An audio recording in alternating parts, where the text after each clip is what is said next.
बिस्मिल्लाहिर्रहमानिर्रहीम। अस्सलाम वालेकुम।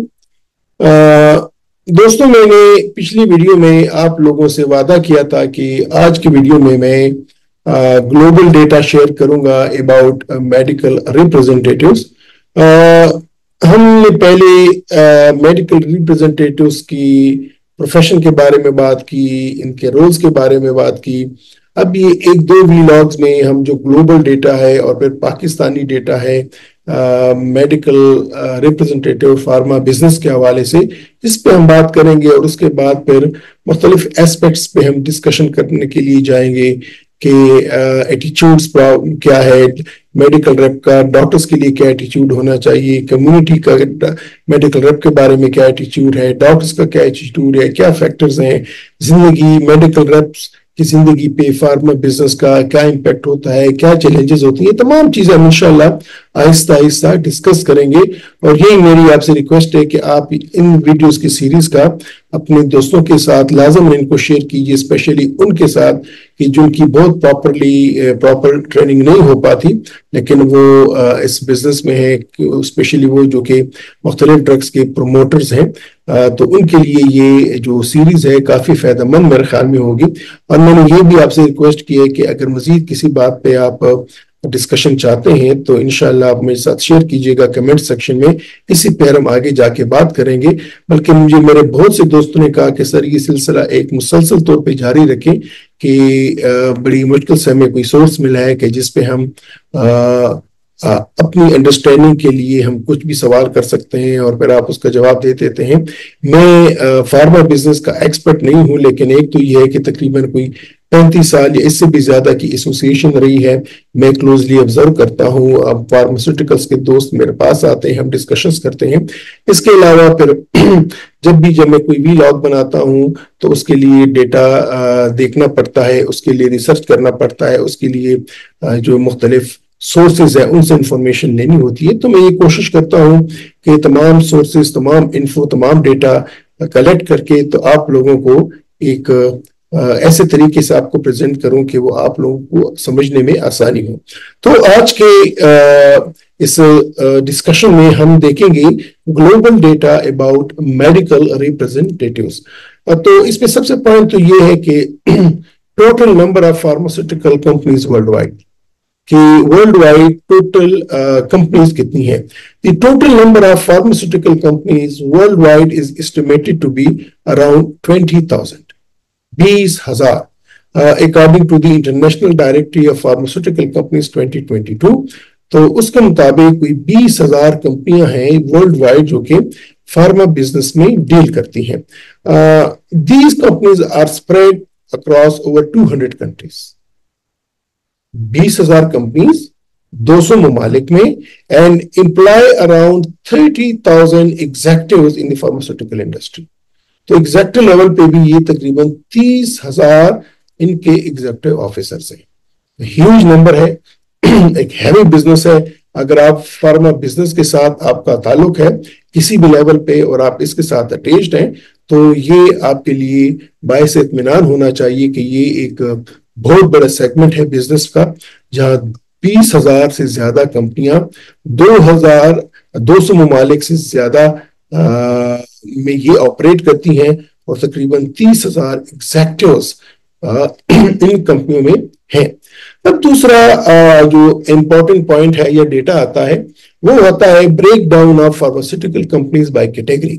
कि कैटेगरी के हवाले से या जिस नोयत की वो जिस नोयत की वो कंपनीज होती हैं, उसकी नेचर होती है, वो हम किस तरह उनको ब्रेक डाउन कर सकते हैं। तो the directory categorises these companies, यानी जो इंटरनेशनल डायरेक्टरी ऑफ फार्मास्यूटिकल्स है, यहां से मैंने डेटा लिया है। तो वो कंपनीज को जो डिवाइड करती है किन किन क्लासेस में, उसमें नंबर 1 है फार्मास्यूटिकल। तो companies that manufacture pharmaceutical products, these are called pharmaceutical companies. Companies that manufacture pharmaceutical products. दूसरी टाइप ऑफ कंपनीज आती हैं biotechnology, companies that use biotechnology for research and development. So these are biotechnology companies.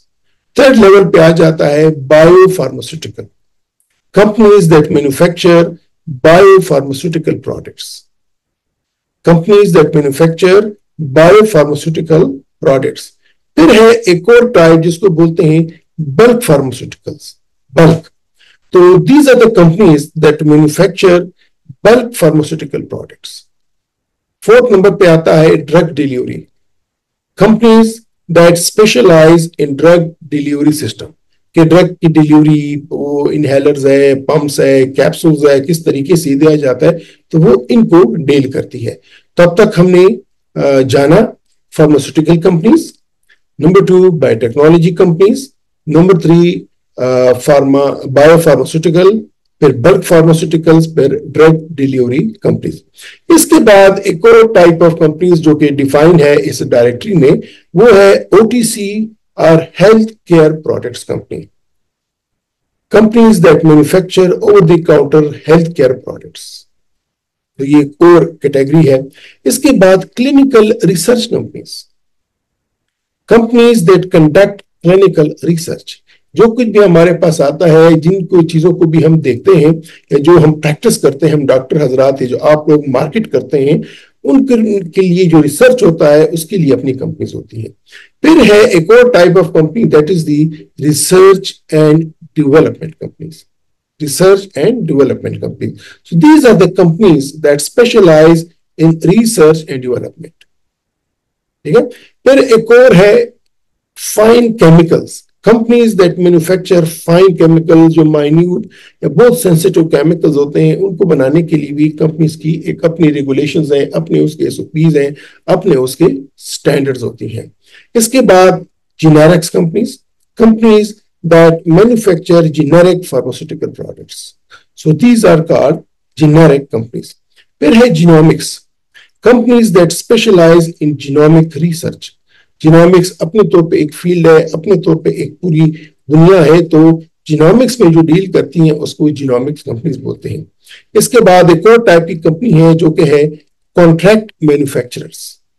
Contract manufacturers. These are the companies that manufacture products on a contract basis.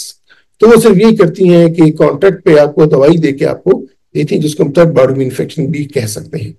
इसके बाद है contract research, companies that conduct research on a contract basis, कि उनका अपना कोई नहीं होता, लेकिन आप उसको प्रोटोकॉल देते हैं, वो आपके लिए रिसर्च कंडक्ट करती है, आपको डेटा देती है, आपको डेटा एनालाइज करती है, फिर आपको दे देती है। और उसके बाद एक और कंपनी है जो इस फॉर्म में बिजनेस में, वो है डायग्नोस्टिक और Regents, companies that manufacture diagnostic products and Regents, जो हम लेब्स वगैरह में डील करते हैं, जिस तरह एबट्स है, रोश है, और भी बहुत सारे हैं, तो वो डायग्नोस्टिक एंड रीजेंट्स या कंपनी के ये कंपोनेंट्स होते हैं। और इसके बाद एक और कंपोनेंट है, दैट है licensing, companies that specialize in licensing pharmaceutical products. तो इस डायरेक्टरी के मुताबिक, जो कि डायरेक्टरी है international directory of pharmaceutical companies, इसके मुताबिक कंपनीज को या उनके टाइप्स को जो मुख्तलिफ कैटेगरीज में डिवाइड किया गया है, तो वो है, मैं एक दफा फिर वो लिस्ट आपके साथ शेयर कर देता हूं।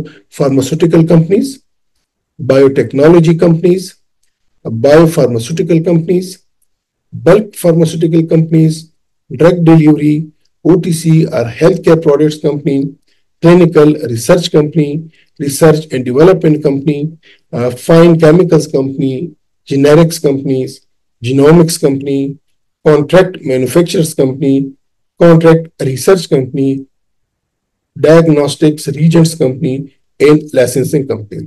ये भी याद रखिएगा कि ये जरूरी नहीं है कि एक कंपनी सिर्फ एक ही एस्पेक्ट को देती है, वो एक कंपनी के मुख्तलिफ विंग्स हो सकते हैं। जिस तरह हम देखते हैं कि रोश की मैन्युफैक्चरिंग भी है, रिसर्च भी है, डायग्नोस्टिक्स भी है, एबट की भी रिसर्च भी है, डायग्नोस्टिक्स भी है, मैन्युफैक्चरिंग भी है, थर्ड बॉडी मैन्युफैक्चरिंग भी है। तो ये तमाम एस्पेक्ट्स हो सकते हैं, लेकिन जब आप किसी कंपनी की नोयत को समझने की कोशिश करते हैं तो आपको ये एस्पेक्ट देखने होंगे। या अगर आप अपने कैरियर अडॉप्ट करना चाहते हैं लेब्स फार्मास्यूटिकल्स में, तो इनमें से किसी भी विंग के किसी भी एस्पेक्ट्स पे आप लोग जा सकते हैं।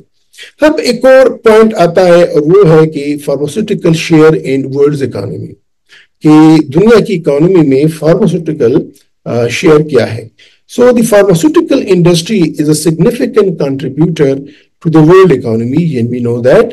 And key statistics ये हैं कि नंबर एक, global pharmaceutical market size. Global pharmaceutical market size. The global pharmaceutical market size was estimated to be $1.2 trillion. $1.2 trillion in 2020 and is expected to grow 1.8 trillion by 2027. 1.8 trillion by 2027। और ये है स्टेटिस्टिका, ये journal आता है, ये उसी के मुताबिक ये रेफरेंस मैंने वहां से लिया है। फिर एक और बात कि share of the global GDP, कि फार्मास्यूटिकल कंपनीज ग्लोबल जीडीपी में क्या शेयर करती हैं। सो the pharmaceutical industry accounts for around 1.5 to 2%, 1.5 to 2% of global GDP. और ये सोर्स है जो मैंने लिया है IFPMA से, कि उसमें ये डेटा है कि 1.5 to 2% ग्लोबल जीडीपी शेयर है बाय फार्मास्यूटिकल कंपनीज, और ये बहुत बड़ा शेयर है। लिहाजा जब आप फार्मा बिजनेस के साथ रिलेट करते हैं तो आप एक हेवी और बड़ी प्रॉस्परिंग इंडस्ट्री के साथ रिलेट करते हैं, आपको you should be proud of yourself. इसके बाद थर्ड नंबर पे एम्प्लॉयमेंट, ये IFPMA की सोर्स है जिससे मैंने ये आपको डेटा शेयर कर रहा हूं कि the pharmaceutical industry employees around 5 million people world wide, 5 million people world wide. और ये वो जो हाई लेवल के हैं उनकी मैं बात कर रहा हूं। इसमें से बहुत सारे हैं जो कि कॉन्ट्रैक्ट बेसिस पे होते हैं या सेल्समैन के बेसिस पे होते हैं, वो शायद इसमें शामिल नहीं है। इसके बाद है रिसर्च एंड डेवलपमेंट इन्वेस्टमेंट। ये जो सोर्स मैं आपसे शेयर कर रहा हूं, ये डेटा ये है PHRMA से। PHRMA जो एक जर्नल होता है उसी से मैंने निकाला है। The pharmaceutical industry invests around 15 to 20% of its sales, 15 to 20% of its sales in research and development. ये फैक्टर है जो कि डेटा है, which is one of the highest research and development investments among all industries. जितनी भी industries हैं पूरी दुनिया में, सबसे ज्यादा जो शेयर 15 to 20% इन्वेस्ट होता है रिसर्च एंड डेवलपमेंट पे, वो फार्मास्यूटिकल्स कंपनीज करती हैं। इसके बाद एक पांचवा एस्पेक्ट है, that is the contribution to health care. Health care को ये क्या कंट्रीब्यूट करती है पूरी दुनिया में। So the pharmaceutical industry plays a crucial role in improving health care outcomes with medicines and vaccine saving millions of lives every year. और ये सोर्स जो मैंने लिया है ये है IFPMA से। IFPMA से ये मुख्तलिफ जर्नल्स होते हैं जो कि मुख्तलिफ इंडेक्सेस पे बात करते हैं। मैंने सर्च करके ये रिसर्च करके जो डेटा निकाला है ये मैं आप लोगों के साथ शेयर करता हूँ। इसके बाद है economic impact of the pharmaceutical industry. The pharmaceutical industry has a positive economic impact on countries, generating tax revenues, creating jobs and stimulating economic growth. तो स्पेशली थर्ड वर्ल्ड कंट्रीज में या डेवलपिंग कंट्रीज में इनका बहुत बड़ा role है। और ये सोर्स है, ये जो स्टेटमेंट मैं आपके साथ शेयर कर रहा हूँ ये है PHRMA से। सो अगर हम देख लें तो overall the pharmaceutical industry is a significant contributor to the world economy, we know that, and driving innovation, improving healthcare outcomes and generating economic growth. तो जो आप जिस बिजनेस के साथ आपका ताल्लुक है तो ये एक बड़ा ही कंट्रीब्यूटिंग बिजनेस है वर्ल्ड इकोनॉमी में, वर्ल्ड वेलबींग में, दुनिया की खुशी में पॉजिटिव रोल अदा कर रहा है, and you should be proud of it. इसके अलावा कुछ और स्टैटिस्टिक्स हैं जो कि मैं आप लोगों के साथ थोड़ा सा शेयर करना चाहूंगा। एक तो ये है कि the global pharmaceutical market is expected to grow it CAGR of 5.6% from 2020 to 2027। Statista में ये स्टेटमेंट है कि इसकी ग्रोथ काफी एक्सपेक्टेड है कि हाई हो जाएगी। The top 10 pharmaceutical companies account for around 50% of the global pharmaceutical market share। तो इसमें से टॉप 10 फार्मास्यूटिकल्स भी हैं जो कि दुनिया के लेवल पे और 50% का शेयर उनके पास है। इसके अलावा ये तमाम स्टेटिस्टिका से मैं आपको वो फिगर शेयर कर रहा हूँ। एक और है, the pharmaceutical industry is highly concentrated with the top 50 companies accounting for around 80% of the global market share. तो ये भी है कि जो बिग बिग जायंट्स हैं they are really big ones और वो गेम चेंजर्स हैं। और ये जो मैंने लास्ट डेटा किया ये IFPMA से है। अब थोड़ा सा जरा चंद मिनट में लेना चाहूंगा और I am thankful to my dear friend, my dear brother Zayed Sati साहब। उसने कुछ मालिक्यूल्स के बारे में मेरे साथ इंफॉर्मेशन शेयर की है। और ये अगर आप इन मालिक्यूल चाहते हैं कि फार्मास्यूटिकल में या कोई भी कंपनी चाहती है कि वर्ल्ड लीड करे या हाई बिजनेस ले, तो कुछ मालिक्यूल्स हैं जो कि फार्मास्यूटिकल इंडस्ट्री में उन्होंने वो जो इनकलाब ला चुके हैं। तो वो जो है कि the global pharmaceutical market includes several key molecules that are highly influential due to their sales and therapeutic impact. वो कुछ शेयर कर रहा हूँ। Here are 10 of the most notable pharmaceutical molecules expected to dominate in 2024. इस साल जिनका जो कि हाई अप रहेगी या जिनका एक बड़ा रोल रहेगा। एक नंबर 1 है कीट्रूडा जो कि जिसमें जो जो केमिकल है वो है pembrolizumab. This cancer immunotherapy drug from Merck जो दवाई है is projected to be the top selling drug globally with expected sales exceeding 27 billion in 2024। तो ये फियर्स फार्मा से ये अपना ये डेटा है। इसके बाद दूसरा मार्केट ड्रग है लिक्वियस जो कि पेक्साबाइटन है, को marketed bye BMS and Pfizer. This anticoagulant is widely used for preventing blood clots and is expected to remain a top revenue generator। तो ये भी इस साल बड़ा हाई रहेगा। एपेक्सिपैन, ह्यूमेरा, एडेलुमिब ये भी एक हाई ड्रग है डिस्पाइट facing biosimilar competition। इसमें बड़ा competition है। This anti-inflammatory drug from AbbVie continues to be a significant player in the market, particularly in the treatment of rheumatoid arthritis and other autoimmune conditions। फिर है Revlimid, lenalidomide, used primarily in the treatment of multiple myeloma, and this is now the part of the BMS, और it maintains strong sales due to its effectiveness and widespread use। तो ये भी एक very important के राज करेगा molecule है। इसके बाद है इब्रुविका, ibrutinib, again co-marketed by AbbVie and Johnson & Johnson। The drug is used for various types of blood cancers and is expected to continue being a major revenue driver। तो ये भी एक हाई मॉलिक्यूल रहेगा। इसके बाद एक और मॉलिक्यूल है जो कि अपड्यू जिसका नाम है निवोलुमेब है, another leading cancer immunotherapy developed by the BMS and जो कि हाई सेल्स ग्रोथ देता है। इसके बाद एक और है Xarelto, we all know that, rivaroxaban, developed by Bayer and Johnson & Johnson, or this anticoagulant is used for preventing and treating blood clots and remains a top selling drug and it will remain the same in 2024।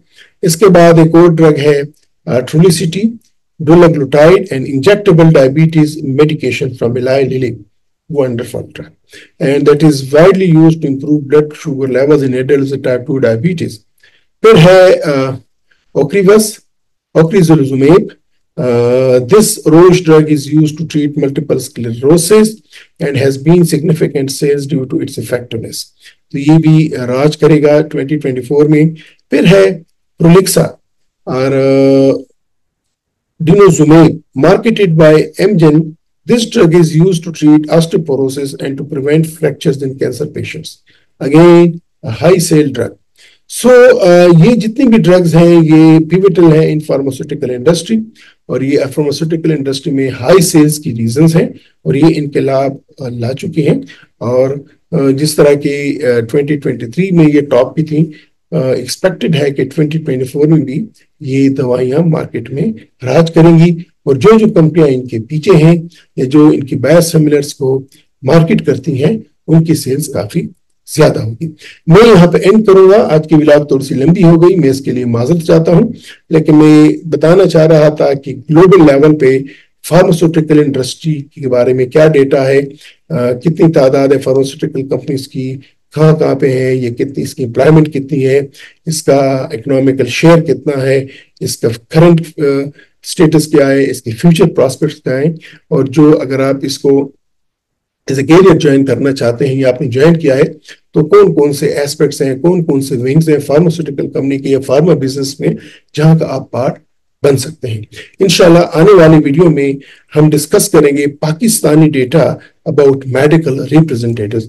ये जो दो wings थे या जो मेरे parts रहे हैं, ये हैं वो जो डेटा के बारे में। इसके बाद फिर हम इंशाल्लाह हम अपने हवाले से, पाकिस्तान के हवाले से फार्मास्यूटिकल इंडस्ट्रीज को जो चैलेंजेस हैं, ये जो एस्पेक्ट्स हैं, इसके जो मुख्तलिफ पहलू हैं, इस पे इंशाल्लाह जो मेरी समझ है और जो मैंने रिसर्च किया है उसके बारे में आप लोगों के साथ में शेयर करूंगा इंशाल्लाह। और आहिस्ता आहिस्ता हम एक कंप्लीट करिकुलम है वो हम ये बन जाएगा इनडायरेक्टली। पहले मैंने ख्याल किया कि मैं भी एक रूटीन एक अपना करूं कि जी फार्मास्यूटिकल बिजनेस ऐसा है और ऐसा है, और एक व्लॉग में अपना एक टाइमिंग पूरी करूं, लेकिन फिर मैंने कहा नहीं, इसको एक मकसद के तौर पे मैं आगे लेके चलूं, और मकसद के तौर पे मेरी कोशिश रहे कि जितनी मैं थोड़ी सी गाइडेंस दे सकूं। अगेन मैं कहता हूं कि मैं कोई एक्सपर्ट नहीं हूं इस फील्ड का, लेकिन क्लोज ऑब्जर्वर हूं, इंटरैक्टर हूं, रिसर्च की है और जानने की कोशिश की है कि इसके इनसाइट को समझूं, और वो जो मैं समझूं उनको आसान अल्फाज में स्टेप बाय स्टेप मैं आप लोगों के साथ शेयर करूं, ताकि कुछ ना कुछ आपकी जो प्रोफेशनल कैपेसिटी है, ये इसकी जो कैपेसिटी बिल्डिंग है, उसमें मैं कंट्रीब्यूट कर सकूं। इजाजत चाहता हूं, इंशाल्लाह मिलेंगे अगली वीलॉग में Pakistani data about pharmaceutical industry के साथ। तब तक अपना ख्याल रखिएगा। खुदा हाफिज।